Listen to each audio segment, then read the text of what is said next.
Muy bien, vamos a hablar ahora nosotros de los articulados. Olvídense de lo que escucharon recién. No tiene... A ver, no, esto no es un debate sobre los móviles o fijos y van a ver que coincidimos en muchas de las cosas que recién dijo Germán. Sabemos que una infección protésica es una tragedia para el paciente, para el médico, para el sistema de salud, el sistema financiador. Es un viejo comentario, es real, sigue siendo actual y sigue en mi visión sigue siendo cierto. Y tan preocupados estamos con esa situación que priorizamos dos cosas: la vida del paciente, por supuesto, un paciente con una sepsis se puede morir; el órgano, es decir, la rodilla, una infección protésica puede terminar en una amputación, de modo que son los dos factores con los que más estamos preocupados, pero nos olvidamos finalmente de otro factor importante, que es la función. Entonces, no solo es la vida, es el órgano, y es la función, la indicación que nosotros como cirujanos debemos tender a resolver. Y la verdad que la historia de los espaciadores, por lo menos en mi caso, empieza hace mucho. Estos casos que le voy a mostrar son todos míos, son todos del Hospital de Clínicas, y esto estamos hablando del año 94 más o menos, donde empezamos haciendo esos espaciadores monobloc. Acá ya teníamos la inteligencia suficiente como para ponerlo también detrás de la rótula, pero la verdad que cuando íbamos a hacer la revisión final de estos casos, sacar estos monoblocks era realmente muy complejo, terminábamos rompiendo el hueso, que era realmente un tiempo difícil. De modo que empezamos a hacer los dinámicos, es decir, en dos partes, pero nos dimos cuenta que la rodilla tenía su concavidad y su convexidad y que no podían ser planos, porque si no eso generaba una grosera inestabilidad. Por lo tanto empezamos a hacerlos cóncavos y convexos. Pero esto generaba también una gran inestabilidad intrínseca del espaciador. Se luxaban los espaciadores porque esa convexidad y esa concavidad le daba una movilidad a la rodilla que provocaba una gran inestabilidad.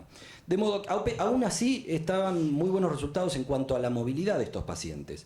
Pero finalmente aprendimos que había que hacerlo cóncavo y convexo, en dos planos del espacio, con un tallo tibial que le diera como soporte estabilidad a nuestro espaciador. Esto, fíjense que es precisamente el espaciador. No tengo a ver si... De modo que teníamos acá... ¿Es este, no? La concavidad está bien visible, es todo lo que el espaciador nosotros queríamos, y realmente tenía una movilidad muy interesante, mucha estabilidad. Tiene una subluxación posterior porque obviamente no podíamos hacerlos estabilizados, pero la verdad que cumplía con todas las funciones que buscábamos. Este es el espaciador que habíamos sacado con su tallo y todas sus características.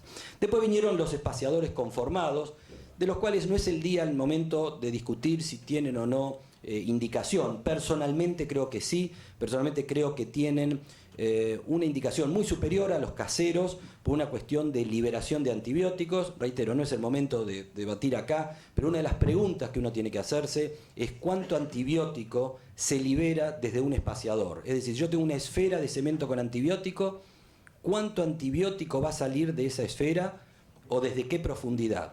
Esto lo dejamos si quieren después para debatir, pero realmente es el punto crítico y lo que contesta mucho de las funciones de los espaciadores. Ahora bien, ¿hay algún fundamento para que los espaciadores sean articulados? Y ya Germán mostró que los monoblocks tienen todas virtudes y andan tan bien. ¿Tiene alguna utilidad esto? La respuesta para mí es sí. Hay varios factores. El primero es que mejoran el rango de movimiento de la rodilla una vez resuelta la infección. Y ahí voy al punto inicial del que yo hablé. La vida, el órgano, la función. Yo quiero salvar la infección de este paciente, pero quiero que tenga una prótesis de rodilla móvil y con un rango de funcionamiento, de movilidad realmente útil. Son eficaces en la resolución de la infección, tanto como un espaciador estático. Como se dijo recién, un espaciador estático cumple notablemente la función de ayudar a la curación de la infección. Lo mismo pasa con los dinámicos, porque si los dinámicos dieran movilidad, pero el índice de curación fuera inferior, no servirían. Mejoran por eso la calidad de vida del paciente en la etapa interprotésica.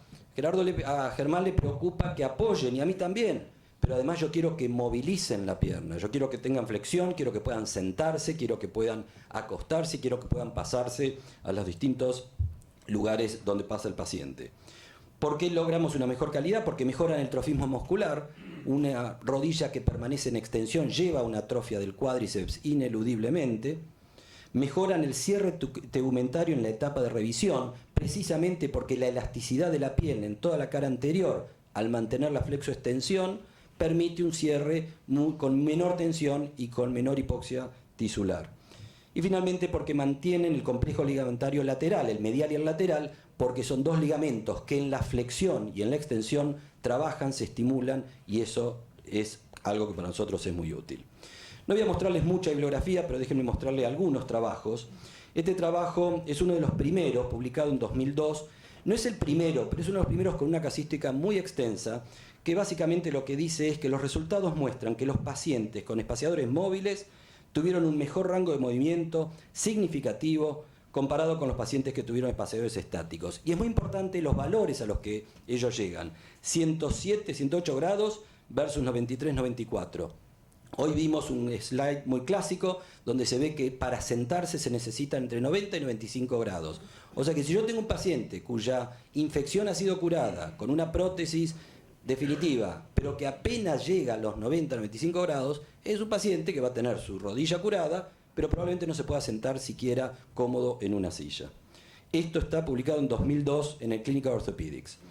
Un tiempo antes se publica este trabajo, también en el Clinical, donde dice que la pérdida de stock óseo no es más un problema con la revisión en 2 tiempos. ¿Por qué dice esto?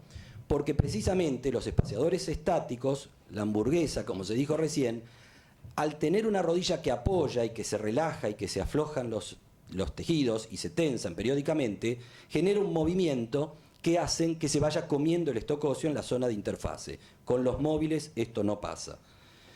Y dice también que los espaciadores articulares no ofrecen ventaja funcional sobre los estáticos. Acá está diciendo el autor, que es Fehring, un hombre que publicó muchísimo sobre espaciadores, en el año 2000, que no hay mejor movilidad con los dinámicos que con los estáticos. Sin embargo, 7 años más tarde, publicado en el Journal of Arthroplasty, en 2007, el mismo autor, con otro equipo, pero el mismo autor dice que hubo un 58% de resultados buenos, excelentes, en relación a la función con los espaciadores dinámicos, versus 36%, estadísticamente significativo para una P de 0.05. El uso del espaciador articulado mantiene un excelente índice de erradicación de la infección, es decir, ratifica de que son útiles, el mismo autor, de que la movilidad es muy superior, con mejores resultados, y mejora la función sobre el uso de los espaciadores estáticos. Finalmente, un trabajo que quiero mostrarles sobre la recuperación de la movilidad después de la comparación entre un estático y uno móvil. También lo resumo en el resumen lo que dice, que dan mejor movilidad, mejor y más rápida recuperación del paciente, precisamente por esa calidad de vida entre las 2 etapas, y que el tiempo quirúrgico es más corto en la revisión, de nuevo, precisamente por los tejidos blandos que están más protegidos. Y esto ya fue publicado hace bastante poco, 2013, por un equipo holandés en el Acta Ortopédica Belga. Este trabajo muestra con mucha claridad cómo a los 12 meses, lo muestran todos los meses, pero fíjense, los estáticos apenas superan la movilidad de lo que sacaron en el preoperatorio y los dinámicos la superan bastante holgadamente.